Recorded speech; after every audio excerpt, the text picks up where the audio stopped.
This video is brought to you by SCDKey, the best website that you may visit in terms of very affordable deals and best offer para sa application softwares, games, and yes, operating system.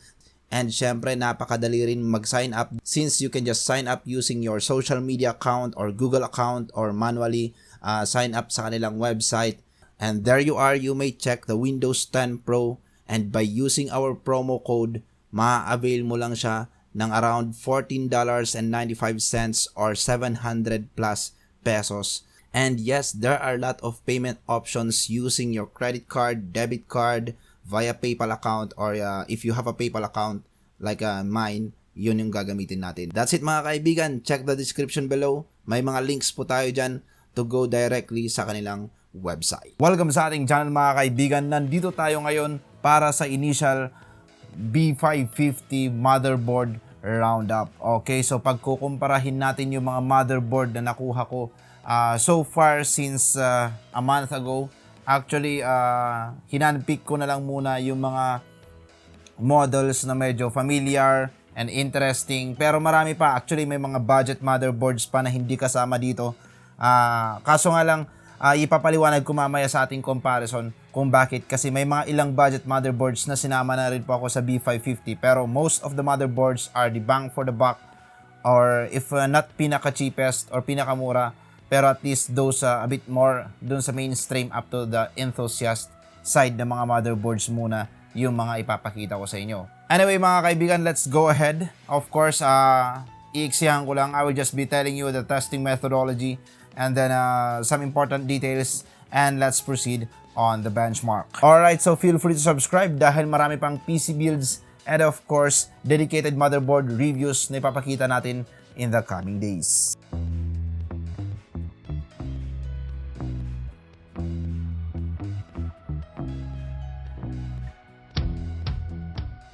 Okay, so unahin natin the testing methodology.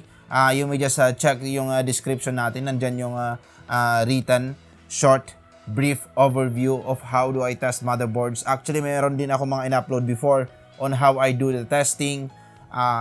Thermals, we have here multi-tester, we have here smart SMD tester. So, pag nagtitest ka kasi ng SMD, to have the accurate value, you need to remove the SMD from the motherboard. Well, those things will just be for another video and other discussion. Let's now proceed on the benchmark. Pero syempre, ang uunahin natin is yung announced pricing. So makikita nyo mga kaibigan with the graph, hindi po lahat ng B550 motherboard nandyan. Pero may makikita kayong mga budget lineup ng motherboards at saka meron din yung mga favorite motherboards dyan na medyo, ayun nga, nagulat kayo kasi bakit 10K pala yung Tomahawk yung B450 is, di ba, nasa 6K plus ever since na nilabas sila, mga nasa 6 to 7 lang. And then bakit kaya yung mga B550 Aorus Elite, di ba, mga mura lang naman na B450 motherboard na yan, bakit nandun na sila sa presyo ng around same price sa Tomahawk? The Steel Legend, the Tough Series, bakit ang mamahal? Ngayon kung ikaw kaibigan is nag-aabang ka ng B550 motherboard for your budget setup, well, you still have some options dito sa ating budget lineup. Pero kung makikita nyo mga kaibigan, there is this $150 and below and $155 and above. Okay, so there are those words like DRMOS, SPS, power stages, and those things will just be discussed in a dedicated video, real quick video. Abangan nyo po pagkatapos ng video na to. I-explain ko po doon kung bakit etong mga B550 motherboards na to is sobrang mahal given that kind of difference na power stages lang din naman pala. Pero yung mga yan mga kaibigan is matatalakay din natin mamaya when we proceed on the other graphs na pag-uusapan natin with this B550 motherboard roundup. And makikita nyo rin naman mga kaibigan na pagdating sa newer power stages, nandyan ngayon yung B550M Steel Legend na merong bagong design in terms of VRM pero at least at the cheapest pricing. Kaya so far in terms for bang for the buck pricing, I may consider that ASRock B550M Steel Legend is one of the go-to motherboard that you may have. Now let's go to the bigger picture in terms of thermal testing. So ito mga kaibigan at makikita nyo ngayon that we have now all of the micro ATX motherboards. Unlike last week, na micro ATX lang yung mga tinas natin. Now, meron na rin po yung mga ATX and of course, the Enthusiast motherboards na Taichi at saka B550 Master. Okay, so kung makikita nyo mga kaibigan, it's a different way of testing kasi ang ginawa natin dito is we gather the data from the top side MOSFET and the left side MOSFET.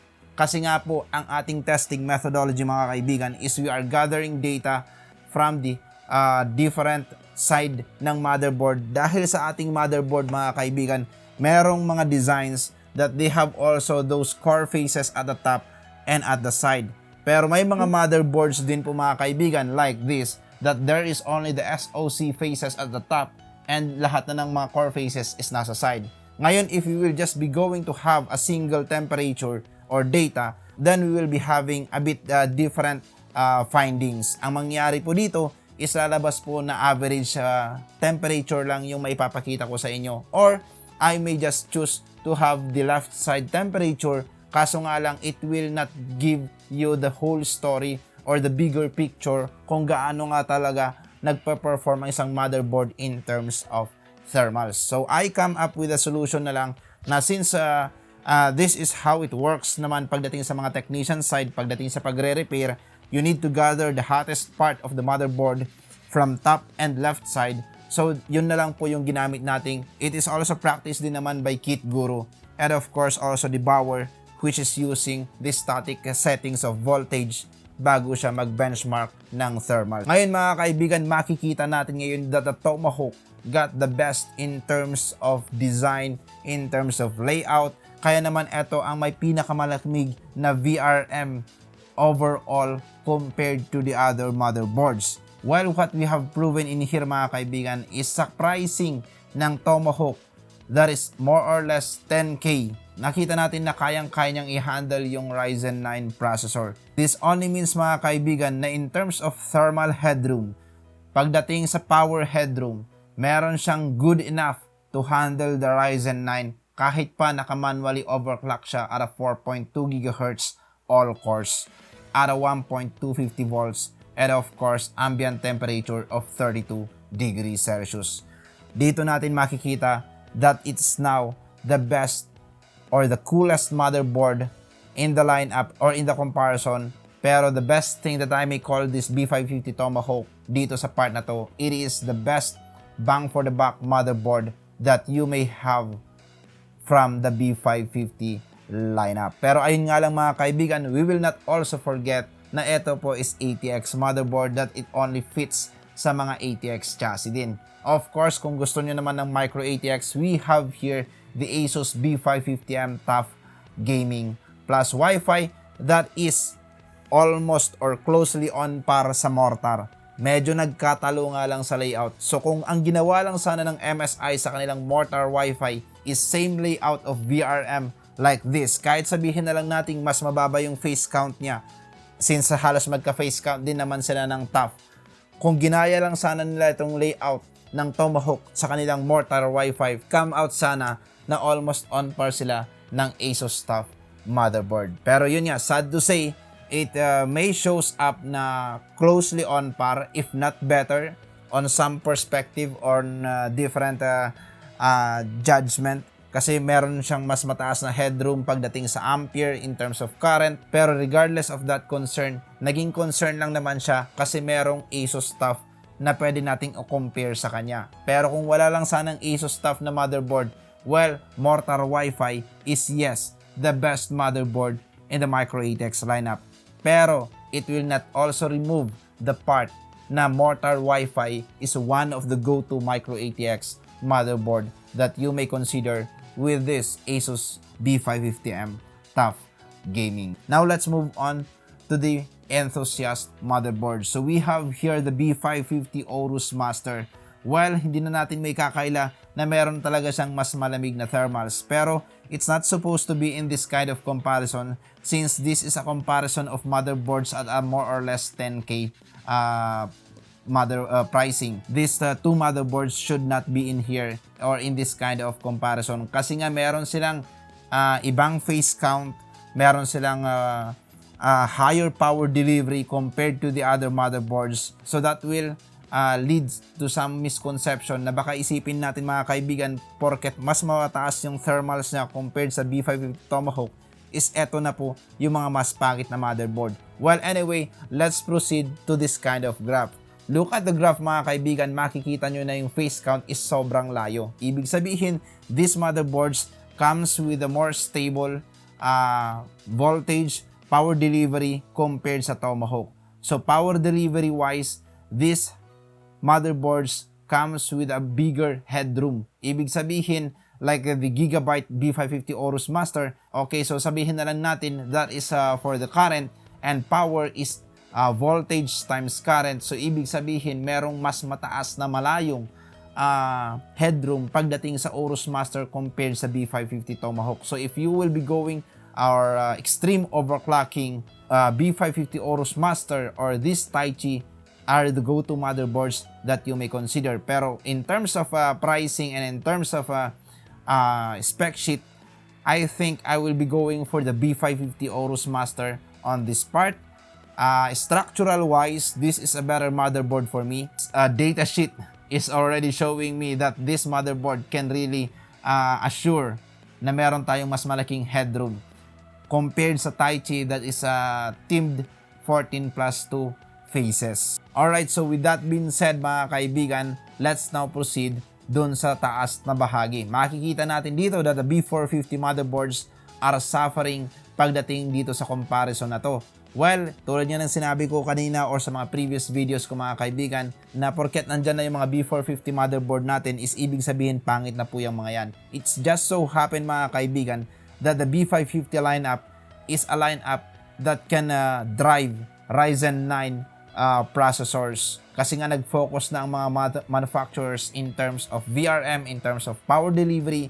Kaya naman talaga namang tinesting natin kung hanggang saan ang mararating ng mga motherboard na to with the Ryzen 9 as the top of the line models ng AMD. And nakita natin dito mga kaibigan na yung mga B450 talaga natin is hindi na kayang makasabay. So this is the real reason kung bakit makikita nyo mga kaibigan na mas mahal ng malayo yung B550 sa B450. Going back to the topic, ayun makikita din natin na with all the B550M motherboard and B550 motherboard, we found out that the Gigabyte is here with an 85 degrees Celsius that is also followed by this ASRock B550 Pro 4. So matatandaan natin mga kaibigan na sa mga previous videos or even Debauer also mentioned this, na kung ang motherboard is nasa 85 or 80 degrees Celsius and below, okay pa naman yan up to 105 degrees Celsius. Pero pag pag lumampas sa 105, medyo tagilid na. Actually, pag lumampas sa 85, medyo may chance na magkakaroon ng voltage drop.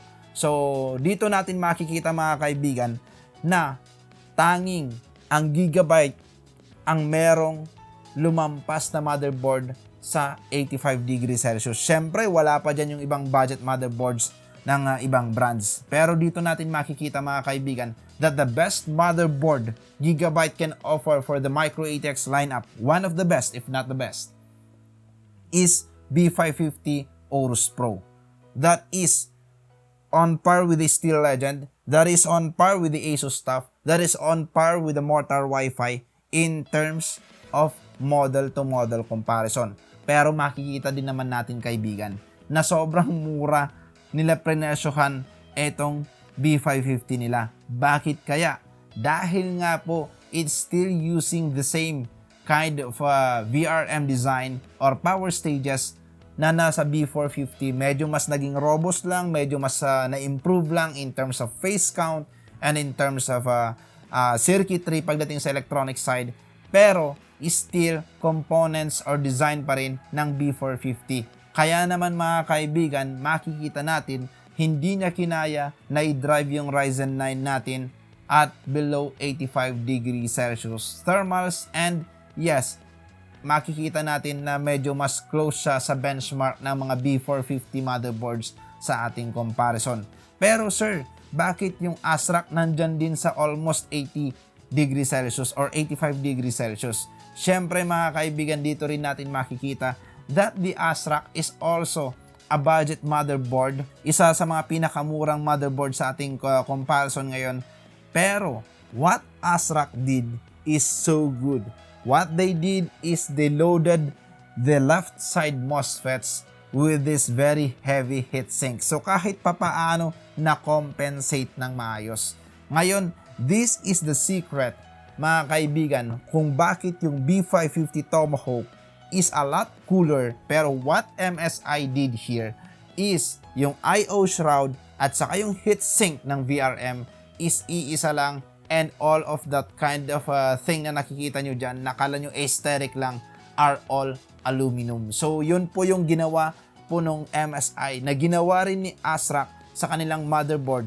Kaya naman kahit na 6+2 VRM phases with low side and high side MOSFET or traditional setup, hindi siya naka DR MOS, hindi siya naka SPS power IC, na drive na ng maayos yung Ryzen 9 processor na walang kahassle-hassle, or hindi siya umabot at that kind of threshold na 85 degree Celsius. It's just a bonus part of this review kung ano yung personal choice ko, kung tatanungin nyo din naman ako. Siyempre, di naman ako hipokrito. Gusto ko to kasi mahal, di ba? Pero isa sa mga dahilan talaga, mga kaibigan, is yung kanyang unique design. Meron siya ditong akala mo gearbox na pwede mong ikutin. Though static lang siya, hindi mo siya pwedeng maiikot. Pero hindi po to 3D printed o kaya parang picture lang. Actually, ito po is makakapanyo talaga.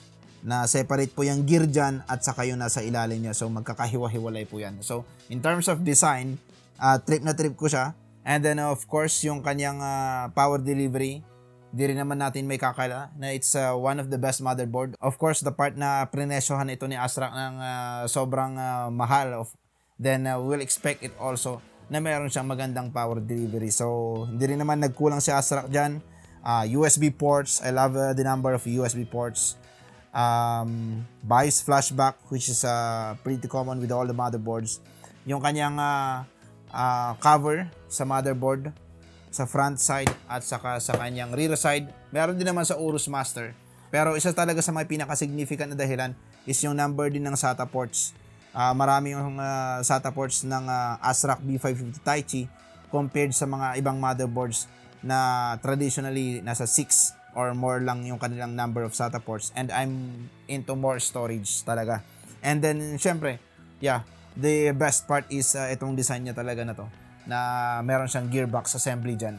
Marami tayong sinabi pagdating sa thermals, marami tayong mga reconsideration, and marami tayong mga diniscourage na part ng ating graph, dahil nga it's not really a graph that will show the overall information. It is just for the thermals, kasi nga ang thermal, mga kaibigan, is one of the benchmarks na kahit papaano will show us significant advantage of between motherboards, will show us efficiency, partly kasi yun nga, mga kaibigan, the higher the thermals, the less more efficient ang isang component, regardless of appliances man yan or board man yan ng computer or the whole computer itself. And then syempre, that is also kasama na dun yung power consumption, dahil habang tumataas yung temperature, is tumataas din yung power consumption related to efficiency. Plus, ang isa pang dahilan kung bakit minsan ang thermals ang isa sa mga basis na kadalasan ginagamit din ng mga ibang mga tech reviewers pagdating sa pagtitest ng VRM, is nandito na rin kasi sa thermals may papakita kung alin sa mga motherboards na yan ang mas magtatagal or mayroon siyang mas stable na VRM, dahil the higher the thermals is of course the more unstable din yung motherboard, na pwede maka-experience ka ng voltage drop, pwede ka maka-experience ng overcurrent or overvoltage din if ang thermals ng motherboard mo is hindi maganda. Pero with that being said, mga kaibigan, tulad ng sinabi ko sa previous videos, this graph is with a kind of bracket. So eto pong mga motherboard that is within the box na red, is ibig sabihin these are the motherboards that you may consider if you are planning to go for a Ryzen 9 processor, or if in the future, kung hindi ka man makakabil ngayon at Ryzen 5 3600 ang kukunin mo muna ngayon or 3700X, eto yung mga motherboard na pwede mong i-consider na merong mas magandang future proof. Pero as long as a motherboard is within the 85 degrees Celsius, it's not really a bad motherboard that you may have. Pero hindi rin naman sinasabi ng graph, mga kaibigan, na yung mga motherboards outside the box is yan na is mga pangit na motherboard. It's just that, mga kaibigan, these motherboards are the boards na iwasan nyo kung may balak kayong mag Ryzen 9 soon. These are the motherboards that you may consider kung nasa budget tayo. At the same time, Ryzen 5 processors lang yung mga i-consider natin, or up to Ryzen 7 3700X. Pero I doubt na you will go for that kind of processor na Ryzen 7 tapos B450 pa rin yung kukunin mong board. Of course, you will just rather choose the worst performing B550 sa ating comparison na Gigabyte B550M Aorus Pro kung balak mo na up to Ryzen 7 3700X. Kaya ayun, mga kaibigan, sana naging klaro po sa atin na hindi po ito yung basis para hindi nyo nabilhin itong mga motherboards na wala sa ating box. Ito lang po is guide, and hopefully napakinggan nyo po lahat ng mga sinabi ko or consideration when to buy those motherboards that are outside of our bracket na merong magagandang VRM or power delivery to drive the top of the line AMD processors. Okay, so mga kaibigan, meron tayong mga features na hindi nabanggit dito sa ating comparison kasi sobrang dami nating motherboards na pinagko-compare. Of course, nandyan yung mga ARGB and RGB support. Almost all of the boards na rin naman is na meron ng ARGB and RGB support. The Wi-Fi support or feature, malalaman nyo na lang yan, mga kaibigan, sa mga dedicated reviews natin ng each board. Or it's always in the spec sheet din naman kasi yan is isa sa mga selling point. So makikita mo na kagad kung yung board is merong Wi-Fi kasi doon pa lang sa kanyang model meron nang nakalagay na Wi-Fi. And then another thing sa B550 is yung 2.5 gigabit transfer rate, which is pretty common with the boards with the newer power stages or VRM design. Pero ayun, mga kaibigan, hopefully natulungan ko kayo sa pagpili ng yung B550 motherboard at naliwanawan ko na rin kayo kung paano ba i-consider ang isang motherboard. Ayun, abangan nyo. Meron akong mga kasama dito. My father, who is really an electrical engineer, will be joining me in our next episodes. Alright, so that's it, guys, and thank you so much.